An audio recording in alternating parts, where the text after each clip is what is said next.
অবাধ্য সন্তান বাধ্য করার কোনো আমল আছে কিনা, থাকলে দয়া করে বলবেন।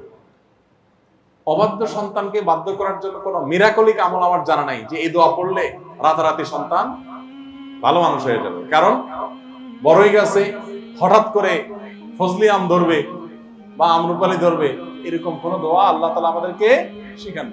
আপনি যে গাছ লাগাবেন সেই ফলই।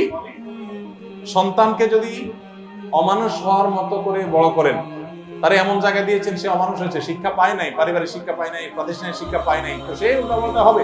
তাহলে এখন কি করতে হবে? তাকে ভালো করার জন্য চেষ্টা করবেন, নসিহত করবেন, ভালো পরিবেশে নিয়ে যাবেন, আল্লাহ কাছে চোখের পানি ফেলবেন। এগুলো আপনি করতে থাকেন, আল্লাহ তাআলা চাইলে হেদায়েত দিতেও পারেন। সেই চেষ্টাগুলো অব্যাহত রাখবেন।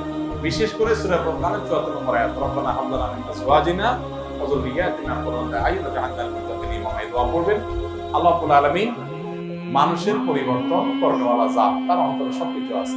বড় গেছে আম ধরে না, ঠিক আছে, কিন্তু আল্লাহ চাইলে অসম্ভব কিছুই নাই। সাধারণত হয় না, কিন্তু আল্লাহ তাআলা চাইলে করে। আর মানুষের ব্যাপারটা হলো, মানুষকে আল্লাহ তাআলা হেদায়েত দিলে তার রাতারাতি পরিবর্তন হওয়াটা কঠিন কোনো বিষয় না। গাছের মানুষের মধ্যে এই জায়গাটা একটা পার্থক্য আছে। সে আশা আল্লাহর কাছে দোয়াও করবেন, চেষ্টাও চালাবেন।